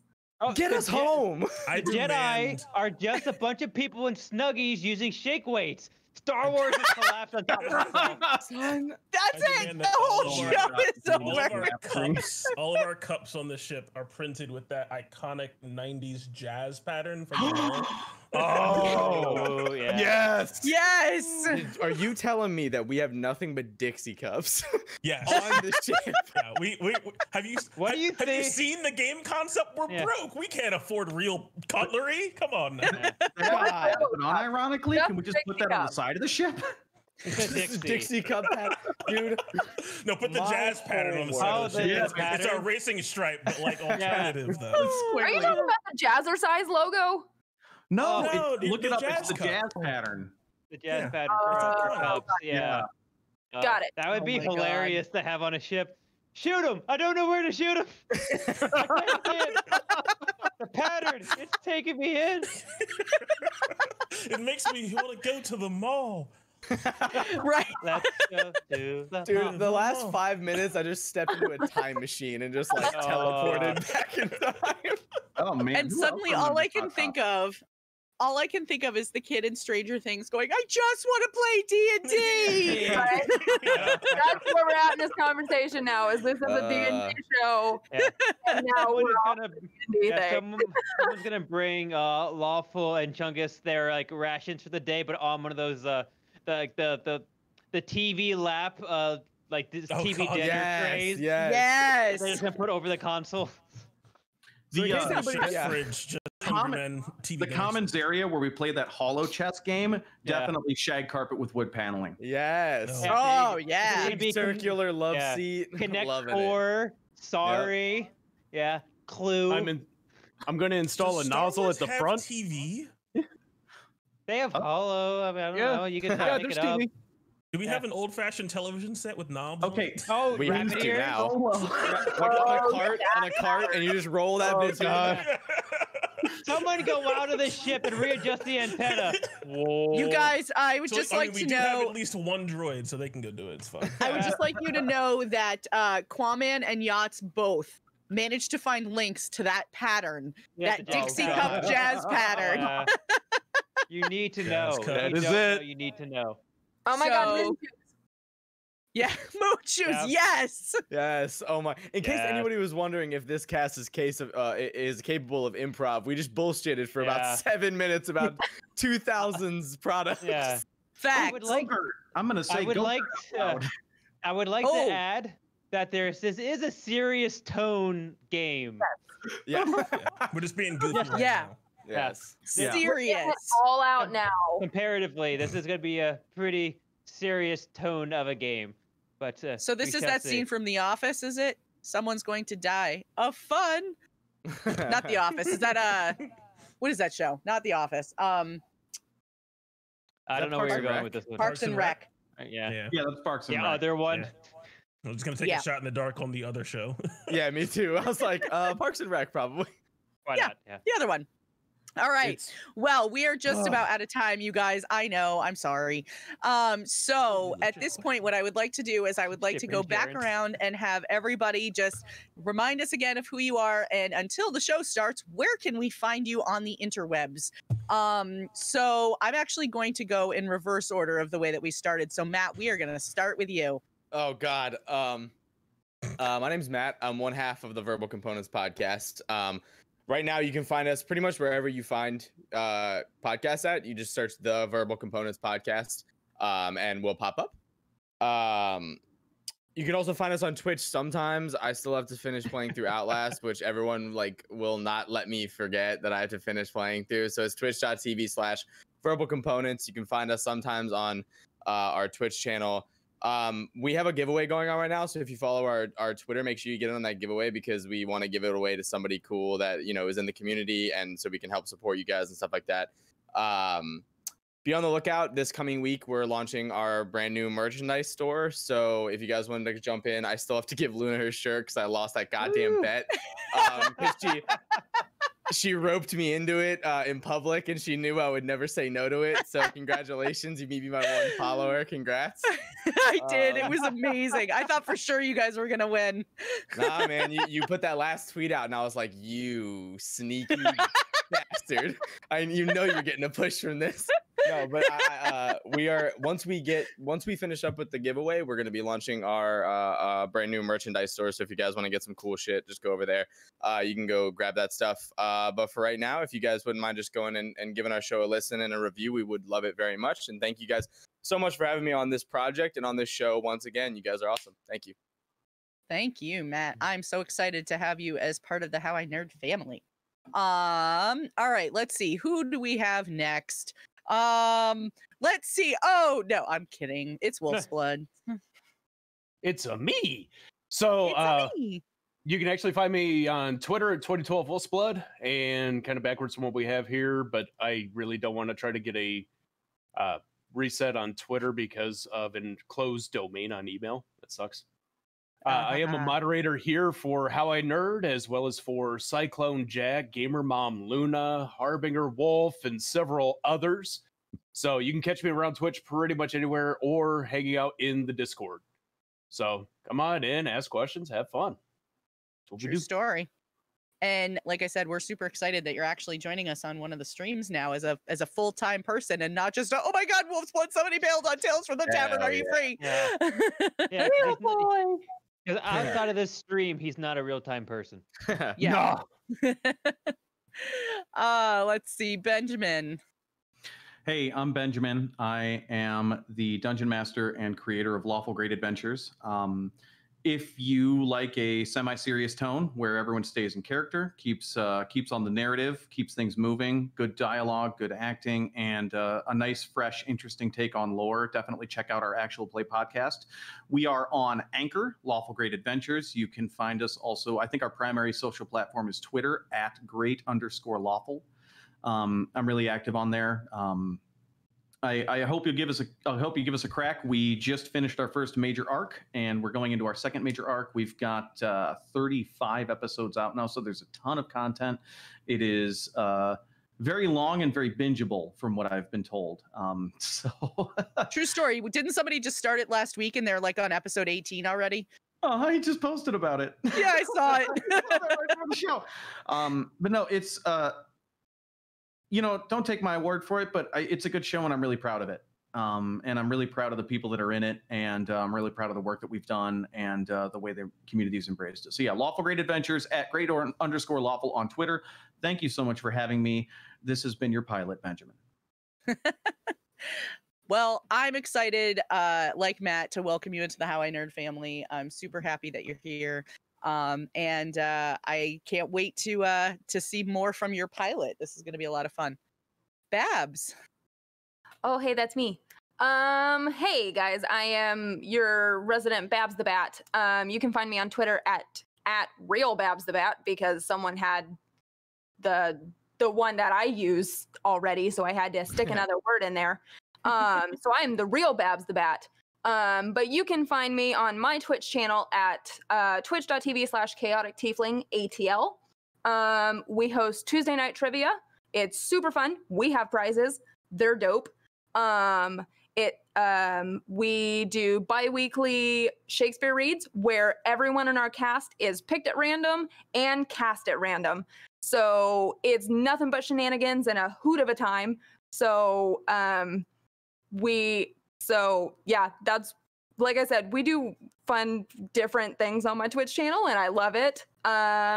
You can also find me on the Rock Punch ATL Twitch channel. I am the new social media community manager / marketing person of Rock Punch ATL. I'm super excited. I have a show on their channel called Babs Fails at Video Games, where I play video games. And I was going to say, what's that about? Well, I didn't grow up gaming, so I am terrible at video games. Next week is spooky game, because I do that on the first Wednesday of every month. I play a spooky game, and I get the shit scared out of me. I'm playing Until Dawn right now. So yeah, it's everything I hate. So come join me on that. I heard that. I also help produce the D4 D&D live stream on Rock Punch, which is Sunday nights at 7 p.m. Eastern time, which is a co-DM run D&D game with amazing players. It's very loosely based on Waterdeep Dragon Heist, but with a lot of other influences. And it's spectacular. It's so good. And it's co-DMs. And we have lots of fun guests. So check it out. You can also check out the podcast version on Spotify. And yeah, that's pretty much all the places you can find me. So it sounds like me, when nobody's looking, you sleep for 5 minutes and call it good. I know, right? Well, awesome. I'm so glad that you're here, and I can't wait to see from having you here on the channel. So we'll definitely have to get you on for another Tales from the Tavern. Yes, absolutely. Yeah. And Lion. Hi, I'm Lion of Lionhead Gaming. You can find me on Twitter at Lionhead_gaming because, like Babs the Bat, someone took the real Lionhead Gaming away from me. I know. Yes. In addition to that, I produce actual play D&D 5th edition content, 3 games a week with 3 different DMs, Tuesdays, Thursdays, and Sundays, with myself DMing the Sunday game, which is the one I'll be most interested in you checking out for the time being. Something that is different than a lot of other D&D podcasts that I've heard. It's mythical. It is something powerful. It is inspired by Greek mythology. And if you love Disney's Hercules, it is definitely, I think, the podcast for you. You should check it out on Anchor and everywhere else you can find podcasts. The Heroes of Thylea podcast, DM'd by myself. The wonderful group of heroes, I guess, just managed to reignite a magical god forge, and it has been a journey, a really fun one, of figuring out how a bunch of ordinary people react to being told by the Oracle of the Lands that they're the chosen ones, destined to save the world. A trope that is, I think, perilous when it comes to D&D because death is around the corner at any moment. So how they navigate that and deal with it is a lot of fun. They have a lot of fun characters. There's dragons, there's gods, there's titans. They just fought a Cerberus. It's Greece. It's great. Check it on out in the podcast form or watch it live on twitch.tv, Lionhead Gaming, on Sundays at 5 p.m. And then we have our wonderful Thursday game at 7:30 and Tuesday at 7:30 as well, if you are interested in those. And they are also wonderful for their own reasons. But I don't want to talk your ear off about all 3 of my games. So I'll talk about mine. Okay. Well, Lion, thanks so much. And I'm looking forward to seeing. I have a little bit more knowledge of what your character is because I get to be in the group chat. And I'm super excited. It's going to be so fun. Oh, and we're really excited to have you on our channel. So I'm happy to be here. Yeah. And last but absolutely not least, the DM of the day, Atomic Zero. Hey everybody, you can always find me on the HowINerd Network on the Monday night stream as Jesse Rains, the lovely Crystal Method. That's Monday nights at 9 p.m. EST. Outside of that, you can find me on Twitch at twitch.tv/AtomicZero and on Twitter because, like everyone else, my actual name got already taken. It's TTV_AtomicZero. And that is it. I'm usually streaming about once or twice a week, and just come out and hang out. Otherwise, find me on HowINerd and the HowINerd Discord. It's true. All right. Well, thank you all so much for coming to hang out. Mike, I know you're lurking there too. So, if you have anything that you would like to say to this cast, feel free. I do. Okay. You guys are going to absolutely fucking slay it. And I look forward to watching it. So. It's going to be so great. So excited. Wait. I'm so excited. I'm gonna kill someone. Yeah. Probably multiple someones. Here's the hoping. Great. We're one big family over here, and I welcome you guys with open arms. You guys are gonna do amazing. You guys, we probably could have found a better DM, but we'll make do. Yeah. I think you guys are gonna carry it. So. Yeah, it's why they it's why they give me the drugs. It's easier to get by. We are very proud. Mercer wasn't available, so we had to make do. Exactly. Yeah, it's true. Listen, I will take Zach Eubank over Mercer any day of the week. There you That's go. You heard it here, folks. To die on, and There you go. Yeah. that is a Tales from the Tavern for another night. Hot take. Yeah. I just want to welcome everybody with open arms. I look forward to this production. I look forward to seeing you guys absolutely kill it out there. We have a wonderful cast and a wonderful DM, and we have an extremely supportive community that is just going to make you guys feel loved. So get ready. It's going to be a wild ride, and I see good things coming. So, Hell yeah. Thank you, Mike. So excited. Thank you, Mike. Thank you, Mike. All right. And so we are going to wrap up. This is the How I Nerd channel. You can catch our streams right now. Sunday nights at 8 p.m. Eastern is our Pathfinder 1E campaign, which is Tabletop Tavern. That is our flagship show. Monday nights, as Atomic said, you can catch Neural Nexus Zero, which is a Savage Worlds cyberpunk campaign set in 1980s Boston, which is a ton of fun. That's another really great cast. Really, really fun system to watch too. If you're not familiar with Savage Worlds, check it out. It's neat. It's different than a lot of other stuff I've seen. So definitely worth a look. Right now, Tuesdays are reserved for our Star Wars campaign, so we do not currently have anything streaming on that day. Wednesday nights, you can catch Tabletop Tavern 2, which is our second Pathfinder campaign, with our first-time DM, Decider 12, who is killing it.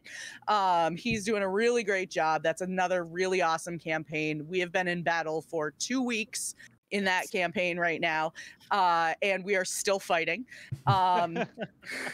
It's been a ride.